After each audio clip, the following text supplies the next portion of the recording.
conversation going around. You can't go into UX, into user experience design, without having experience in UI first. And I know this bugged both you and I.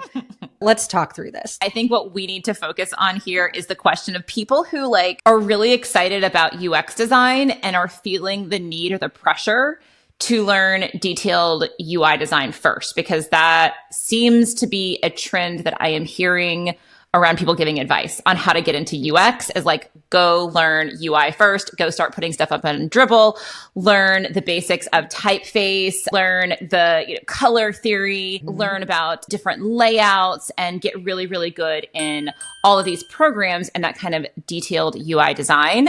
And I honestly think that that is kind of tragic advice. My name is Allie Fisher, and I'm a UX consultant with almost a decade of experience in software design. I am Sophia Prater. I've been doing UX design for over 15 years, and I've been teaching UX design, specifically object-oriented UX, since 2020. Okay, so let's start with this. What is one of the hot takes that you've heard? The thing that pissed me off the most. Yeah, thank you. Let's start there. I want to start there. This is the first time I really heard it too. When I guess this has been percolating for a while, but I downloaded TikTok. I had TikTok for maybe about 10 minutes. And this is one of the things that TikTok delivered to me in the 10 minutes that I was on TikTok before I deleted it. Well, I searched UX so that it started finding UX stuff. And then this is what surfaced. And I had, a bajillion views on it and all of these likes. And it was just infuriating to me. And what this guy was saying is you need to start out in UI because UI is so much more straightforward. And UX is sort of this kind of intuitive, magical thing that you just need experience. You just need to get into it. And as a UI designer, you can get in and just be around the UX designers and absorb their magic. And of course he wasn't saying it like that, but that was the sentiment. That was the sentiment of you just need to go and kind of pay your dues as a UI designer. I think that is insulting to both UI and UX, actually. It kind of devalues both of them as actually, I think, very separate disciplines. Some people can be generalists. I do think that there is, I kind of go back and forth on this, but I do think there is something to be said for a UX UI designer, that kind of unicorn that can do both of those things. Those people do exist. And some companies need that. If it's a smaller company, and a lot of the startups that I worked at when I was starting my business, yes, I was doing UI design too, because they needed me to do both there in the beginning. So sometimes you kind of have to do both because of the job that you have. But I do believe that these are separate disciplines, and more often than not, they should be separate. And I think that it is a rare case that the same person is going to be just as good at both of them. I mean, I hate any kind of advice like this that's just a blanket statement of you must do this first and this, that, because there's so much nuance into individuals. If anything, I would say don't just go watch the UX designers, but you need to experiment and see all the different flavors of UX design early on. That I think is important. Maybe you will like UI design more than doing more traditional research or more traditional strategy. Maybe you're just not good at, I've worked with so many UX designers that are not good at even wireframing. I can't, I'm not a visual designer. I can wireframe. I can wireframe yes, at the very lowest fidelity. But what you do have is a language for talking about UI pieces, UI elements. And I think that's an important takeaway I had. I needed to learn how to talk about, okay, this accordion and how these interactions work and what thing to use here to have conversations with those UI designers. And that's helped me in my career. Knowing that language and how to talk about things, knowing how scaling of typography is going to draw your attention to certain areas over this area, and why, if you have this on this side or this icon here, how that's going to help you go through an interface is important. Right. But to say that you need to learn all of those things if that doesn't naturally interest you seems just like a fool's errand. Is that the yeah it's well, not it's kind of a waste of time, and especially if you're a lot of people are transitioning, and if you're transitioning into a new career or you're trying to get into UX, I feel like it is there is a a learning curve mismatch. And like the other thing that I feel like is kind of to go a little bit further with this idea of like UI is the foundation for UX. Like UI is beginner's UX is really devaluing UI in my opinion. It's like UI is its whole bag of tricks. You can get into such a fractal with UI. And there are beginners things in UX. Like, how does the mind work? Like, that is what I want a beginner UX designer to be learning. Basic principles of Gestalt, affordances, getting feedback loops. Like, you want to know the basics of what a good interaction is. Everything that, the main like the classic UX books talk about, that is basically about perception and how the mind works and like how we understand stuff. Like, yes, we need to know that, but that is different than getting really amazing at Figma and like being able to design like the perfect drop shadow and knowing whether like a 1-point stroke or a 2-point stroke border is going to look better, or even being able to understand like the golden ratio and things like that that really make layouts look really nice. Like, that is such a different skill set for a different type of visual person. So I just think like if you really know that UX is the direction you want to go, like there's other beginner things, there's other foundational things that are just like so much more important to be learning. I mean, I straddle more user research now in my consulting and like UX strategy. And there's like beginner user research things I would like learning how to just ask good questions, learning how to do interviews with people, learning how to even just observe during interviews and pick up what actually people are kind of talking about and maybe what they're trying to communicate and say. Like, those types of skills are going to go so much further, I think, than saying like, oh, just focus on visual design first for a while. I spent a lot of time in the beginning of my career that I feel like looking back on like years sort of that I wish I had been doing something else, but I sort of because I got really good fast at prototyping, I became like the fast prototyping person, which also gets into something else that I saw of like, which I think the overarching principle here is this idea of watching out to typecast yourself. So one of the arguments that I also heard for like, this is why you want to get into UI design first is because you can make your portfolio look really flashy.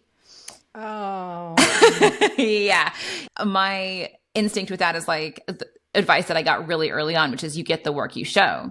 So if you make a really flashy portfolio that's like really heavy in UI and like has all the hot UI on it, then that's the kind of job you're going to get, which that's fine if that's the kind of job you want. But if you want to be more on the research side, the strategy side, the information architecture side, then like putting a really flashy, slick UI heavy portfolio out there is not going to get you what you actually want.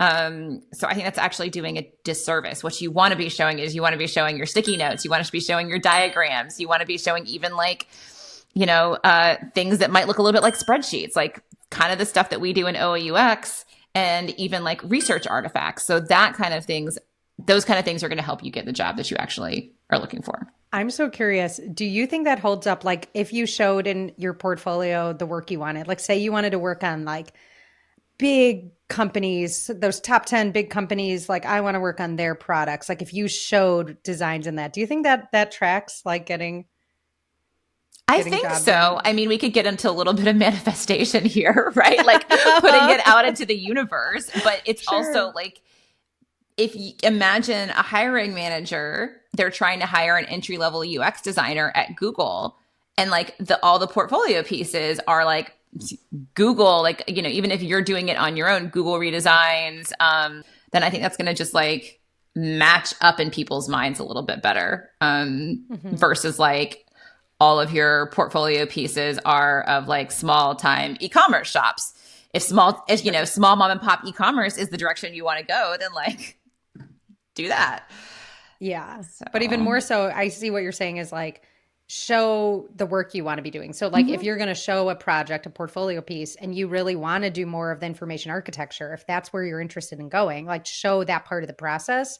Don't show just the end beautiful product of like, oh, look at this shiny UI that I created. Or sometimes even bloating it of showing like the whole process that you were on, cut down, like show just that piece of it. I was recently watching a video on how to get into UX, and they were saying, oh, go on to Dribble or Behance and try to copy UI that you see in Figma, which is great, I think, for a UI designer. Like the idea of copying, like that's like, you don't publish your copy, but it's like kind of like I'm trying to pick it apart to really learn actually Figma or whatever other tool you're trying to learn use a tool. to learn the tool and to also like really understand the component pieces and like how would you design that thing.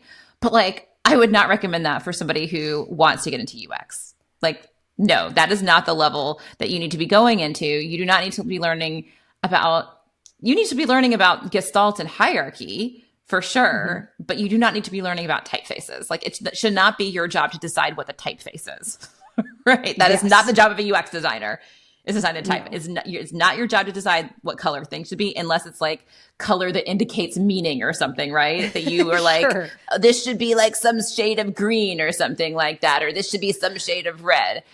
You might be doing something along those lines. But, well, okay. So this brings us to this question of like, what are we teaching on this channel? Are we teaching? Yes, yeah. Because I don't feel like we're teaching UI. We're looking at UI with all of our unintuitive objects here. So if you're new to this channel, check out, we've got a bunch of videos on the 4 unintuitive objects, tons of those, lots of little mini UX lessons. But what we're doing is we're looking at screens. Basically, we are looking at UI because that is the visible part.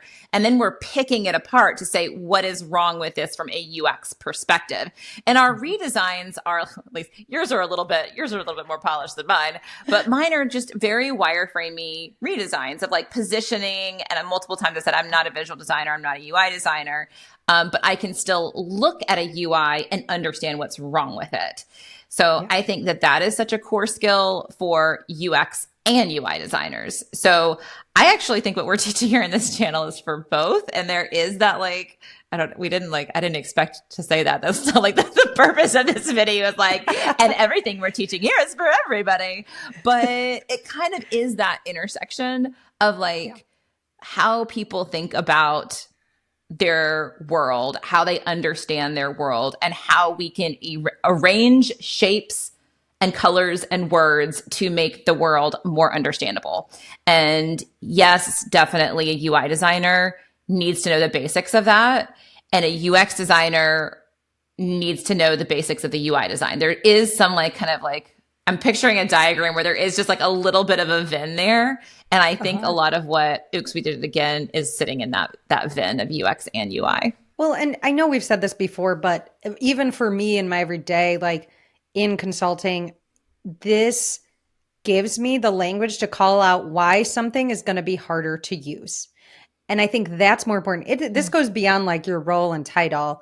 Being able to, as a product manager, as an engineer, to be able to say, whoa, those things look the same, and that's going to be confusing to someone. Just the positioning of these things and recognizing our shapeshifters and our masked objects and our isolated objects and our broken objects versus and that has nothing to do with like getting the perfect radius on something or creating a new component for the design system that has just the most beautiful ergonomics and micro interactions. Like there are pieces of that, like when it comes to micro interactions and physics, the laws of physics, there are pieces that I think OUX can like inform that. But at the end of the day, we are trying to figure out how to make something that's easier for our brains to understand and use and make sure we can find the information we need and get a task done.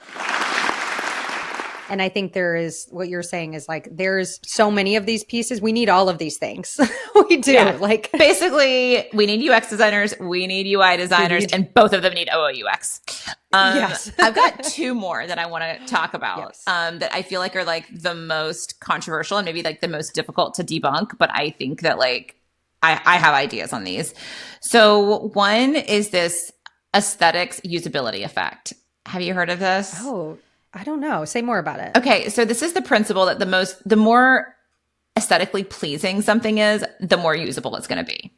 So because it's almost like a little bit of a placebo effect. Like once we look at a beautiful UI design, that just looks really gorgeous and has nice white space. We assume it's going to be easier to use. And then we create a little bit of a self-fulfilling prophecy. It actually does become more easy to use because we think it's going to be more easy to use. But personally, like, I don't think that's just true, but I don't necessarily think that's an argument that UX designers need to be visual designers and UI designers. It's just, we just respect it. We're like, yeah, that's true. That's actually why I shouldn't be the one doing it, because I'm not that great at it. No, exactly. That's what I'm saying. Yeah, that feels valid, of like, don't let me finalize this product. Yeah. But I think where it gets dangerous, and I thought you were going, was like the idea that that's going to make up for a good user experience. Like, if it looks really good. Yeah. Like, it's kind of like when we looked at those AI things, those when we were reviewing UIZard and looked at, here's this thing, and we were like, wait, how does that work? Does that work? And let's say it looked, because it had problems visually as well, but let's say AI can make a really perfect visually, it looks like something we've used, it's clean, everything, like the padding is perfect, everything is visually appealing to our brains.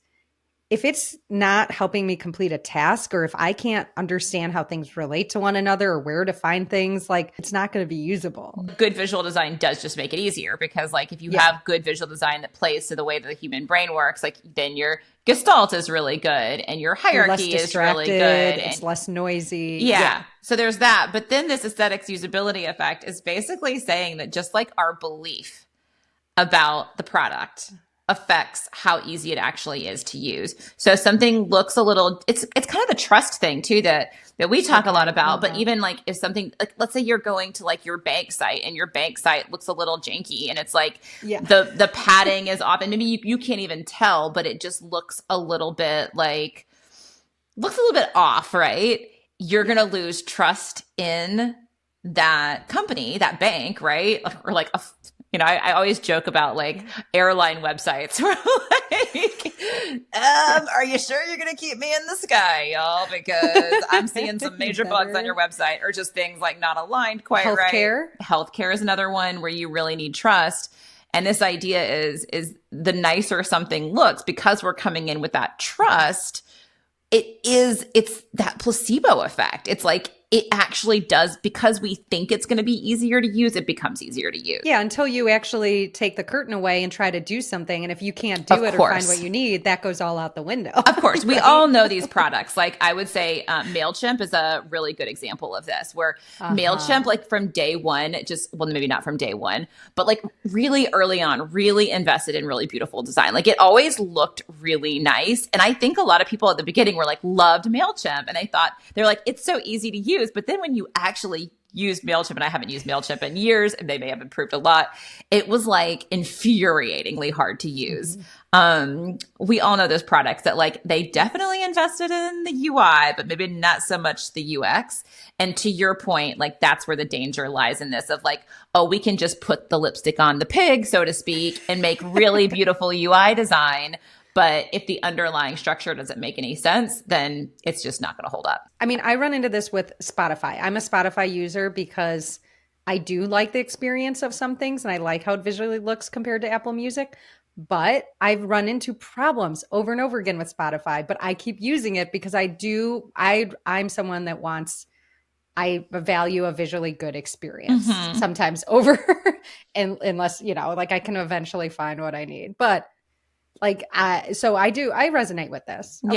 Yeah. But that's all to say that, like, that's why you want a really good UI designer who understands and appreciates the underlying structure, right? And then you want that good structuralist, whoever that good UX designer who can take in the research, create structure, do things like get as far as what we do with OAUX, where we do really like cards, details, lists, maybe some really kind of high level task flows, and that can be handed off to the person who can really bring the design system to life with that structure and meld it together and get that, get the best of both worlds. So absolutely. Let's talk about the last one. This is the one that's like, this is a toughie. So to break into UX, you want to start with UI, because there's actually more UI roles out there. So this kind of helps you get in the door, and like there's actually more entry level UI roles out there. So assuming that is true, which it seems like intuitively, and I have heard that, but it seems intuitively like that might be true, that there might be more UI roles out there. What are your thoughts on that? I mean, okay, it goes back to, again, like I do think there is some validity in getting you in the door in things. There is, but if you're not good at visual design, that's going to come through and then not really show your strengths. Now, if you can go to a place that has a great management that is going to help hone in on like your skills and help guide you away from that, because that's not where you're strongest, and into other things and get you experience. I mean, that was my entry into UX design. Mm-hmm. I would look for more of those types of roles than just anywhere, because now you're going to get a portfolio of experience that's not aligned with where you want to actually go. And I think that's more important. Yeah. You can like typecast yourself. Yeah, exactly. And then your portfolio, again, back to now your portfolio is going to be full of things that aren't aligned with where you actually want to go, not look like the work you want to be doing. And I think you just got to be aware that could happen. And there's definitely ways to avoid that. Yeah. I don't know. What's your take on that? I think that has been true in the past. And I think that is not going to be true in the future because of AI. So I think that because there were more entry-level UI roles, because these were production roles, and we did need more kind of UI production. Even when we had design systems, that kind of like maybe we need less production with the design systems. But now with design systems and AI, and the better AI gets in like, the next 2 weeks or something, or the next 2 months or 2 years even, I do believe AI is going to take those production level roles and maybe even some of the more creative roles when it comes to UI. So I think that there's still going to be UI designers.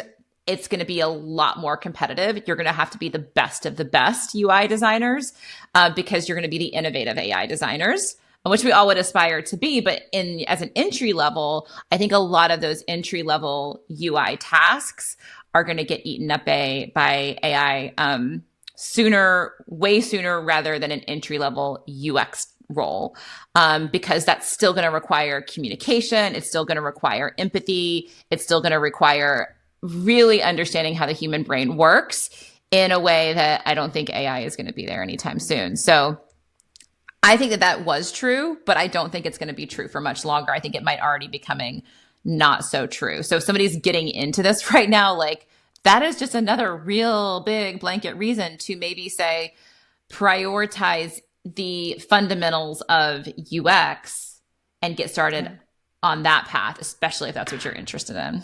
Yeah, I still agree that I don't think AI is coming for the UX strategy or even task flowy type things. I don't know. I don't think it's there yet. But I mean, going back to that episode, it was way farther along with the UI than the UX. Like the UX was pretty hilarious, easier. But the UI was like, okay, it's not bad.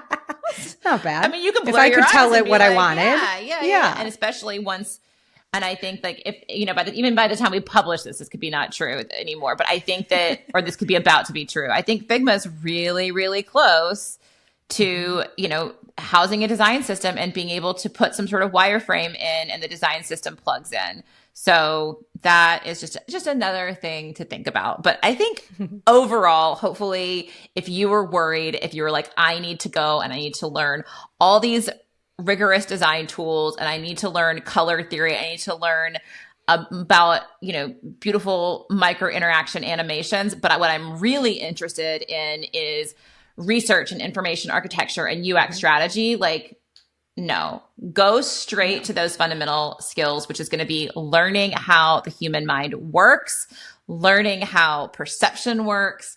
And maybe we'll make another video if people want it on just maybe what those basic UX, like UX skills would those be. I think that's another video. I think it's more important to find what internally you're really good at, because that's where you're going to shine. And if that is visual design, like experiment, try different things. There's so much nuance in the UX world. We didn't even talk about content strategy, content design. Like there's just nuance in this area of software that you can go into. And I really, I don't see UI as the foundation of any of that. So fight us in the comments on if you agree with anything we're saying, disagree with anything we're saying. I'm very curious. Let's like keep this conversation going. Sophie and I have our own hot takes on it, but we want to hear yours and your experience in it. Like, did you start out in UI design first? How did you get into UX? Let us know, and we'll see you next time. Let us know. Happy OUXing. Okay, that's good. I just snotted on Don't snot on our YouTube video. Ew. Ew. Ew.